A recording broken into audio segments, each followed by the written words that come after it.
Israeli सरकार से भी इस तरह के डिस्कशन में है कि अगर कॉन्फ्लिक्ट होता है, वार होगी, तो कौन से टारगेट्स अमेरिका हिट करेगा, कौन से टारगेट इजराइल हिट करेगा, और किस तरह से ये दोनों कंट्रीज एक दूसरे के साथ कोऑर्डिनेट करके ईरान के ऊपर हमला करेंगे। ये सारे डिस्कशंस भी ट्रंप की सरकार की तरफ से जारी हैं। और वो जिस पे चाहे, कल भी उसने हिजबुल्लाह के नाम पर लेबनान पर अटैक किया, आज भी उसने बमबारी की, छोटी छोटी बच्चियां खत्म हो गई वहां पर, फैमिली पूरी खत्म हो गई। फोटोज देख करके बहुत तकलीफ हुई कि इन मासूमों का क्या गुनाह था। तो वो तैयारी कर रहा है अमेरिका के अटैक करने की, कि हिजबुल्लाह एकदम टूट जाए, इधर से कोई रिएक्शन ना हो। हमास टूट चुका है, वो कोई रिएक्शन कर नहीं पाएगा, हुती इसको देख लेंगे। बस अमेरिका के लिए रास्ता हम हमवार कर दें और जल्दी से अटैक करके ईरान का चैप्टर क्लोज करें। जबकि ये उसकी बहुत बड़ी भूल है। लोग, हमारे यहाँ के मीडिया के लोग यही कहते हैं कि ईरान डर रहा है, अमेरिका से घबरा रहा है, जबकि एक्चुअल क्या है कि अमेरिका डर रहा है।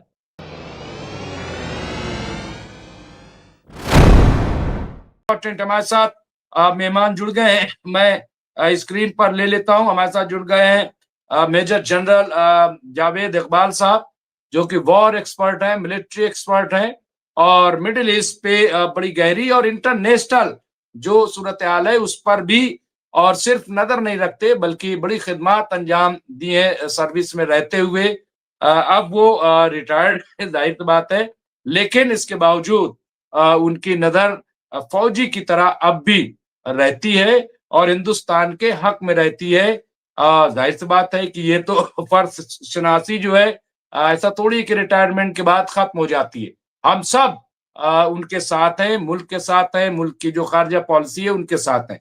मैं उनका इस्तकबाल करता हूं। इसके साथ साथ हमारे साथ जुड़ गए हैं एडवोकेट राशिद रिजवी साहब, जो कि सीनियर पॉलिटिकल एनालिस्ट हैं। राशिद रिजवी साहब इसके साथ साथ वो माहिर तालीम, माहिर कानून और मिडिल ईस्ट पे बड़ी गहरी नजर रखते हैं, बड़ी बेबाकी से बात करते हैं। मैं उनका भी इस्तकबाल करता हूँ, खैर मकदम करता हूँ। अब मैं आऊंगा सबसे पहले एडवोकेट जनरल साहब, सबसे पहले मैं आऊंगा जो हमारे जनरल साहब हैं जावेद इकबाल साहब, उनसे मैं बात करना चाहूंगा कि जो सूरत हाल इस वक्त दिखाई दे रही है, एक तरफ ये खबर है कि अभी तक डोनाल्ड ट्रंप ने कोई फैसला नहीं लिया है कि वो आया हमला करेंगे नहीं करेंगे, कब करेंगे। लेकिन दूसरी तरफ ये भी है कि ये खौफ भी है, जो अमेरिकी मिलिट्री है, जो फौज है, वो डरी हुई भी है कि ईरान ने जिस तरह की तैयारी की उसकी अभी हमने डिटेल दी है। लेकिन क्या आपको लग रहा है, हम लोग बार बार अभी कल भी बात की, परसों भी, कि फिलहाल अमेरिका अटैक नहीं करेगा, लेकिन क्या लग रहा है कि अटैक नहीं करेगा तो ये जो इतनी घेराबंदी है, दुनिया में जो नक्कारा बजा, इसके पीछे क्या वजह हो सकती है? क्या क्या हो सकता है इसके पीछे? कहीं कोई दूसरा बड़ा खेल तो नहीं चल रहा है जनरल साहब? जी मुमताज भाई, अस्सलाम वालेकुम आपको और आपके सभी सुनने वालों को, और जय हिंद। देखिए, जो ट्रंप का पैटर्न रहा है, अगर आप देखें पहली टर्म में भी और दूसरी टर्म में भी, वो बड़ा अनप्रेडिक्टेबल रहा है।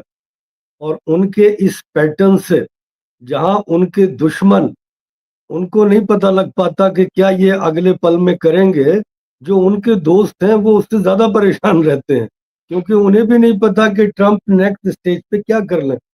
आप देखेंगे कि पहली टर्म के अंदर ट्रंप ने नॉर्थ कोरिया के ऊपर बहुत जबरदस्त प्रेशर बनाया था, उनके न्यूक्लियर इशू पे और उनकी जो मिसाइल्स थी उनको लेके।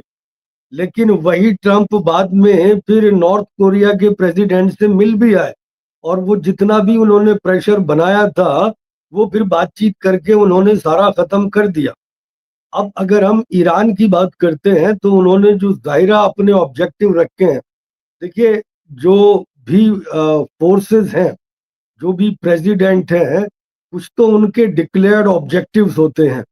जैसे यहाँ पे ईरान में उनका डिक्लेयर्ड ऑब्जेक्टिव है कि साहब अपने न्यूक्लियर प्रोग्राम को रोल बैक कीजिए, उसके अलावा अपनी जो मिसाइल टेक्नोलॉजी है उसको कंट्रोल कीजिए, और तीसरे ये जो मुजाहिमती ग्रुप हैं जिनको आप सपोर्ट करते हैं, आप उनकी सपोर्ट करना बंद कीजिए। ये तो उनके डिक्लेयर्ड ऑब्जेक्टिव हैं। और इससे पहले जो ईरान के अंदर उनकी करेंसी गिरी और ये इकोनॉमिक कोलैप्स आया, ये भी बेसिकली जो अमेरिकन स्टेप्स थे, जो उन्होंने इस तरह की घेराबंदी ईरान की उनकी करेंसी को गिराने के लिए, उसी का एक नतीजा थी। तो ये तो इनके डिक्लेयर्ड ऑब्जेक्टिव है, लेकिन बहुत सारे अनडिक्लेयर्ड ऑब्जेक्टिव भी हो सकते हैं, जिनमें एक सबसे बड़ा ऑब्जेक्टिव ये है कि जो एप्स्टीन की फाइल है, वो सिर्फ अमेरिका में ही नहीं बल्कि सारी दुनिया के अंदर उसके चर्चे हो रहे हैं। और पूरी दुनिया में जिन लोगों के नाम उसमें शामिल हैं, उन्हें बड़ी शक की निगाह से देखा जा रहा है। उनके सारे कैरेक्टर, उनके सारे कैरियर उससे डिस्ट्रॉय हो रहे हैं, चाहे उसमें नोआम चॉम्स्की हो, चाहे उसमें बिल गेट्स हो। और बिल क्लिंटन साहब तो खैर ऐसी हर जगह पहले से ही मौजूद रहते हैं, तो उनके बारे में इतना नहीं है। लेकिन इसी तरह से जितना बिल क्लिंटन थे, उससे कहीं ज्यादा ये प्रेसिडेंट ट्रंप, उन ट्रंप जो एप्स्टीन फाइल्स हैं, इनके अंदर इनका इन्वॉल्वमेंट रहा है, इनका रोल रहा है। तो जो अपने बहुत सारे इंटरनल प्रॉब्लम्स होते हैं, उनकी तरफ से भी ध्यान हटा के किसी फॉरेन पॉलिसी इशू पे ध्यान को मरकूज किया जाए, ये उनके कई इंटरनल अनडिक्लेयर्ड ऑब्जेक्टिव्स होते हैं। और इसकी भी मुझे बहुत ज्यादा पॉसिबिलिटी लगती है। अभी पहले उन्होंने बयान दिया था कि वो 19 तारीख तक कुछ नहीं करेंगे। अभी दोबारा उनका बयान आया कि भाई 20-25 दिन अभी हम और देखते हैं, अभी हम कोई हमला करने नहीं जा रहे। लेकिन जैसा आपने भी कहा कि देखिए, उनकी बात का भरोसा नहीं किया जा सकता। जहां वो बातचीत कर रहे थे, बातचीत के दौरान उन्होंने हमला कर दिया। तो इस चीज को देखते हुए जो ईरान है, बेसिकली जो उनकी फेस वैल्यू है या जो उनके वर्ड्स हैं, उनके ऊपर वो एतबार नहीं करेगा, बल्कि उनकी सारी जो तवज्जो है वो उनके एक्शंस पे मरकूज होगी। और मुझे ऐसा लगता है कि देखिए, अमेरिका ने अपनी सारी फोर्सेस यहाँ पे लाके लगा दी हैं।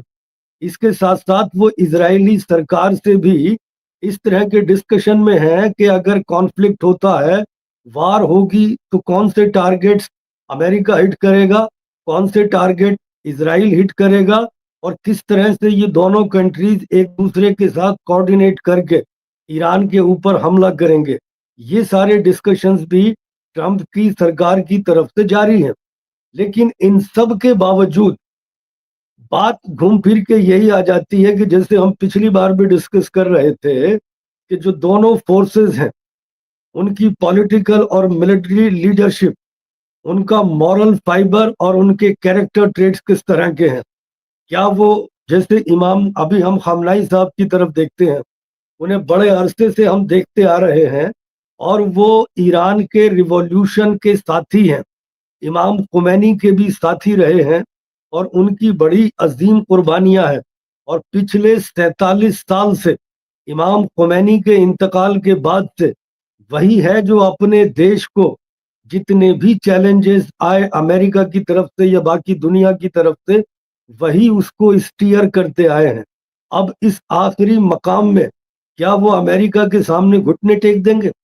क्या वो इजराइल के सामने घुटने टेक देंगे? क्या वो उनकी शर्तें मान लेंगे? क्या जो ईरान की कौम है इन शर्तों को मानने के लिए तैयार होगी?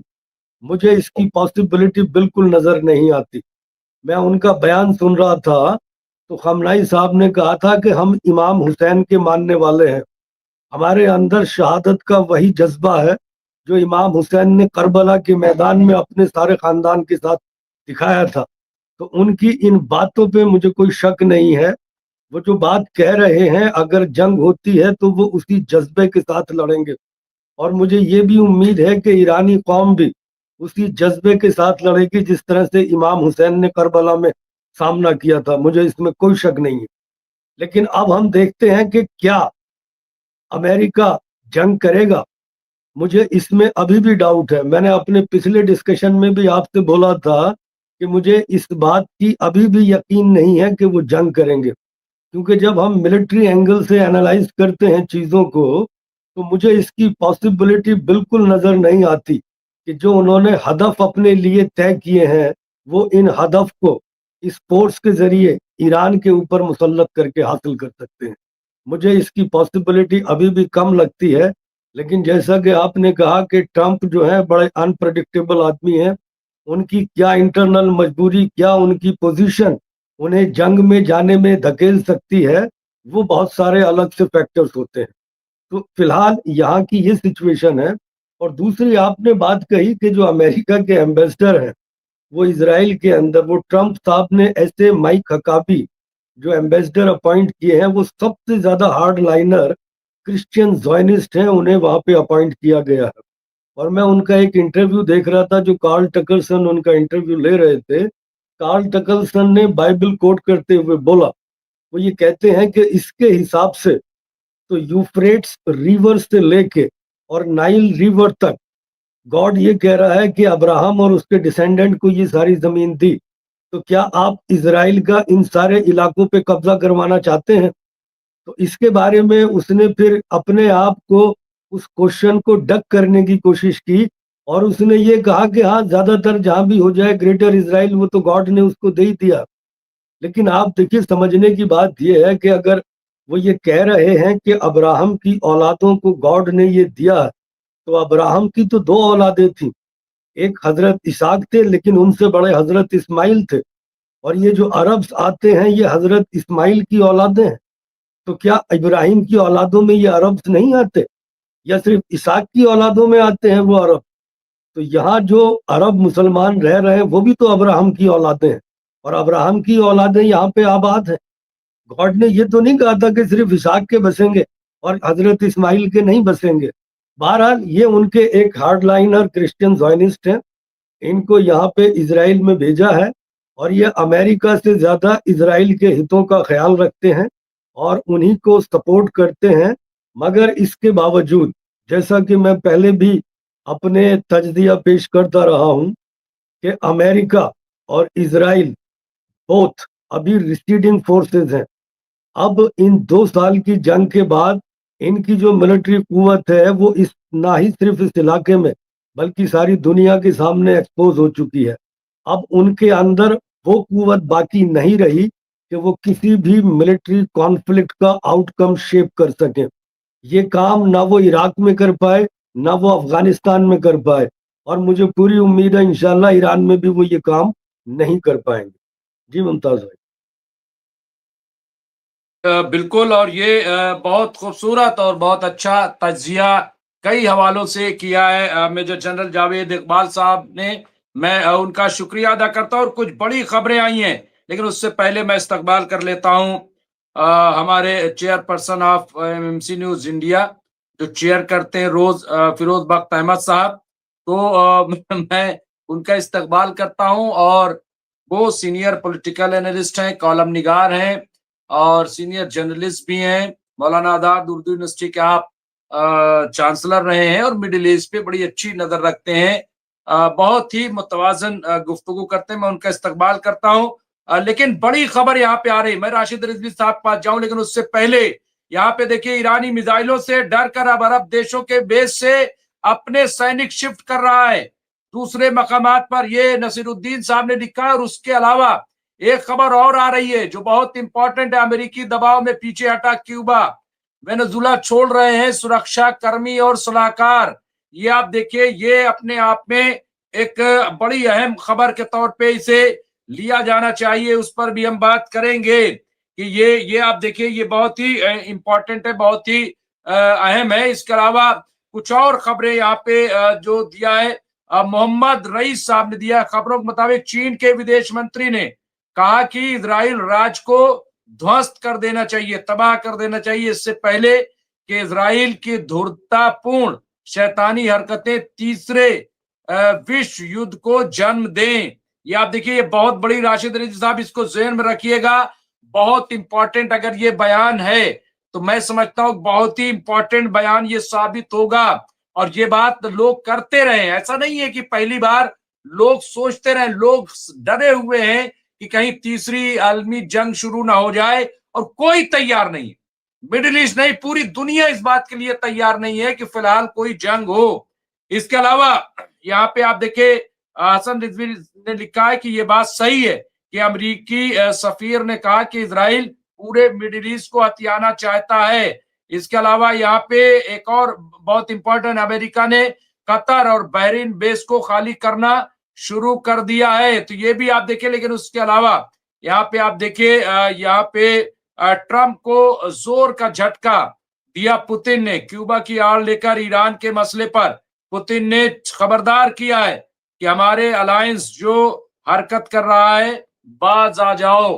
तो यहाँ पे राशिद रिजवी साहब, जिस तरह से इजराइल को लेकर के अगर चीन की तरफ से इस तरह के बयानात आ रहे हैं, अमेरिका जो बेड़े लेकर के ईरान को धमका रहा है, लेकिन ऐसा लग रहा है कि इसकी गिरफ्त कमजोर हो रही है।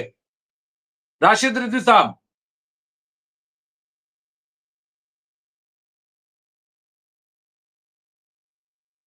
जी मुमताज भाई, देखिए, इजराइल एक ऐसा गोबर है जिसको कोई अपने घर में नहीं रखना चाहता। वो दूसरों के यहाँ रहेगा तो अच्छा लगेगा, अपने यहाँ नहीं अच्छा लगता किसी को।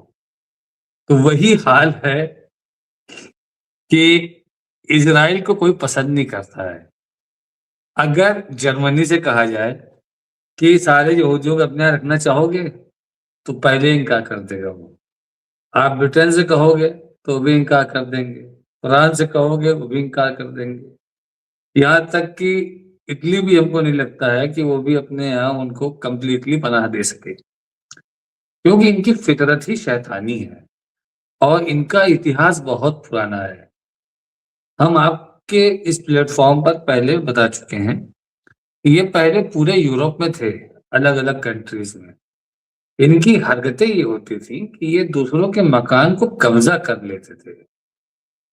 और मतलब कब्जा कैसे करते थे कि अगर इनके पास लड़की है और जिसके मकान को इन्होंने किराए पे लिया, अगर उसके पास लड़का बैचलर है तो अपनी लड़की को उस लड़के को रिझाने के लिए छोड़ देते थे।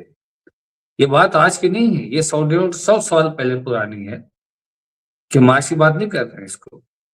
तो ये छोड़ देते थे और उसके बाद जब वो लड़का जो है इनका कहता था कि नहीं, हम शादी उसी से करेंगे, हम शादी उसी लड़की से करेंगे, घर वाले तैयार हो जाते थे, कर देते थे।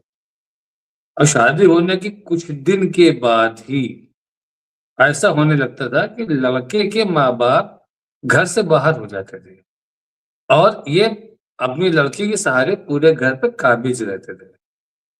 इसके बाद ये दूसरों का मकान किराए पे लेते थे तो जल्दी खाली नहीं करते थे। ये इनका जमवाड़ा बहुत पहले पुर्तगाल में था, ये वहां से भगाए गए। अपने सिफली अमल से, तंत्र मंत्र जादू टोना वाले, वही बाल शैतान वाला काम ये करते थे, बाल को खुश करते थे, तंत्र मंत्र करते थे। तो पुर्तगाल से भगाए गए, इनके अगेंस्ट कानून लाया गया कि इनको यहाँ से निकाला जाए। ये हालात को स्टेबल अनस्टेबल कर रहे हैं। तो मुमताज भाई, इनके कोई पसंद इनको नहीं करता है, लेकिन क्या है कि जो अमेरिका के हामी हैं, जिनकी रोजी रोटी अमेरिका से चल रही है, अमेरिका के सहारे से चल रही है, तो उनका क्या है कि अमेरिका ने कहा कि इजराइल इनोसेंट है, तो उन्होंने भी मुहर लगा दी कि नहीं, हाँ इजराइल इनोसेंट है। जबकि पूरी दुनिया देख रहा है कि उसके आसपास के सारे मुल्क उससे परेशान रहते हैं और वो जिस पे चाहे, कल भी उसने हिजबुल्लाह के नाम पर लेबनान पर अटैक किया, आज भी उसने बमबारी की, छोटी छोटी बच्चियां खत्म हो गई वहां पर, फैमिली पूरी खत्म हो गई। फोटोज देख करके बहुत तकलीफ हुई कि इन मासूमों का क्या गुनाह था। तो वो तैयारी कर रहा है अमेरिका के अटैक करने की, कि हिजबुल्लाह एकदम टूट जाए, इधर से कोई रिएक्शन ना हो। हमास टूट चुका है, वो कोई रिएक्शन कर नहीं पाएगा, हुती इसको देख लेंगे, बस अमेरिका के लिए रास्ता हम हमवार कर दें और जल्दी से अटैक करके ईरान का चैप्टर क्लोज करें। जबकि ये उसकी बहुत बड़ी भूल है। लोग, हमारे यहाँ के मीडिया के लोग यही कहते हैं कि ईरान डर रहा है, अमेरिका से घबरा रहा है, जबकि एक्चुअल क्या है कि अमेरिका डर रहा है। अमेरिका को अभी तक ईरान की असली डेप्थ मालूम ही नहीं हो पाई। हम शुरू से ये बात कह रहे हैं कि जो इनके एजेंट्स लोग थे, बहुत से मारे गए, बहुत से गिरफ्तार हो गए। तो उसकी डेप्थ क्या है? अब कोई भी बहादुर लड़ाका जो होता है, समझदार लड़ाका जो होता है, वो हमेशा सामने वाले की कमजोरी और उसकी मजबूती सबका आकलन करने के बाद ही हमला करता है। वही काम चूंकि इनकी आर्मी हमेशा जंग में रही है, वो चाहे इराक में रही हो, वो चाहे अफगानिस्तान में रही हो, आपका सीरिया में भी इन लोगों ने तबाही की, लीबिया में तबाही की, तो ये लोग रेगुलर उस चीज में रहे हैं। तो इन लोगों को ये चीज पता है कि अगर ईरान ने वो हथियार निकाल लिए जिसके बारे में हमें कोई इल्म नहीं है, या उस प्लेस से अटैक कर दिया जिस प्लेस के बारे में हम इल्म नहीं रखते हैं, तो ये हमारे लिए बहुत ही ज्यादा नुकसानदेह हो जाएगा, बहुत हार्मफुल हो जाएगा, और हम अपने बहुत लोगों की जानें खो सकते हैं। तो इन सब चीजों को देखते हुए अमेरिका अभी सिर्फ और सिर्फ धमकियों से काम चला रहा है, और अभी तो अमेरिका और मुश्किलात में घिरता चला जा रहा है। अमेरिका के पास सबसे बड़ी प्रॉब्लम अब आ गई है फिर फाइनेंशियल। वहां के कल हमने आपको बताया था सुप्रीम कोर्ट के वहां के जो जजमेंट आए थे, उसने इनके इस टैरिफ प्लान को बिल्कुल रिजेक्ट कर दिया। तो उसके बदले में इन्होंने फिर 10% वाला सब पे लगा दिया कि हम सब पे 10% टैरिफ लगाते हैं। वो वाला रिजेक्ट हुआ तो अब ये लगा दिया, और अपने ही सुप्रीम कोर्ट के जजों को बोलते हैं कि उनको शर्म आनी चाहिए। तो क्योंकि ये अब अपना मेंटली स्टेबिलिटी इनकी खत्म हो रही है। ये आए थे make America great great again कह करके, और इन्होंने कहा था कि हम यहाँ के अपने यहाँ के जो खजाने हैं उसको हम भरेंगे, और भरने के लिए इन्होंने जो हरकतें की वेनेजुएला में वो दुनिया ने देखा। फिर इन्होंने सब पे टैरिफ ठोकना चालू किया, वो भी दुनिया ने देखा। और इन्होंने फौरन एक एजेंडा बना लिया कि हम हमारा जो ग्रोथ रेशियो रहेगा वो इस बार 4.5 रहेगा, और जब ये तिमाही में उसका आकलन किया गया तो 1.5 ही रहा। तो अभी भी ये अपने अचीवमेंट से बहुत दूर थे इतना टैरिफ लगाने के बाद। अब अगर ये टैरिफ का पैसा जो नहीं मिलेगा इनको, तो इससे और ये नुकसान में आ जाएंगे। जब इनके पास इकोनॉमिकल ग्रोथ हो नहीं रही है, महंगाई बढ़ती जा रही है, तो एक घबराहट इसके अंदर ये भी है कि अगर हम जाते हैं वॉर में, वॉर कुछ लंबी हो जाती है, तो हम फिर फाइनेंशियल कंट्रोल कर नहीं पाएंगे, और कोई भी दूसरा कंट्री इनका जो अलायंस थे वो इनके सपोर्ट में आ नहीं रहा है। न फ्रांस इनके साथ लड़ने को तैयार है, ब्रिटेन ने एकदम साफ साफ मना कर दिया डियोगो गार्सिया के, और एक और है उनका एयरबेस, वहां पे मना कर दे रही, वहां से हम अटैक नहीं करने देंगे। तो ये कहीं ना कहीं इनको बैकफुट पे जाने की पूरी तैयारी कर रहे हैं, और हमको ये लगता है कि ये अटैक के नाम पर खाली इतना ही करना, रिक्वेस्ट कर लेंगे कि हमको एक सिंबॉलिक कर लेने तो हम चले जाएंगे। हालात यहाँ तक आ रहे हैं, जबकि कल के उनके बयान में कहा गया था कि हम एक छोटा अटैक करेंगे, सिंबॉलिक अटैक करेंगे अगर वो बात नहीं मानेंगे तो कहीं ना कहीं जो उनके मन में थी बातें वो सामने आ गई हैं। कल का बयान उनका आप सुन सकते हैं, जब वो अपने जहाज पे थे और ये आपके पत्रकार लोग उनसे स्टेटमेंट ले रहे थे, जब वो वहां से लौट रहे थे, जब ये पीस ऑफ गाजा का जो उन्होंने बनाया है, तो फीस हमारे वीसी साहब उनको कहते हैं, सदर साहब कहते हैं कि वो फीस है, पीस नहीं है। तो जब वो जा रहे थे वापस, उन्होंने ये कहा कि हम नहीं मानेगा तो हम सिंबॉलिक अटैक तो करेंगे, छोटा हमला तो करेंगे।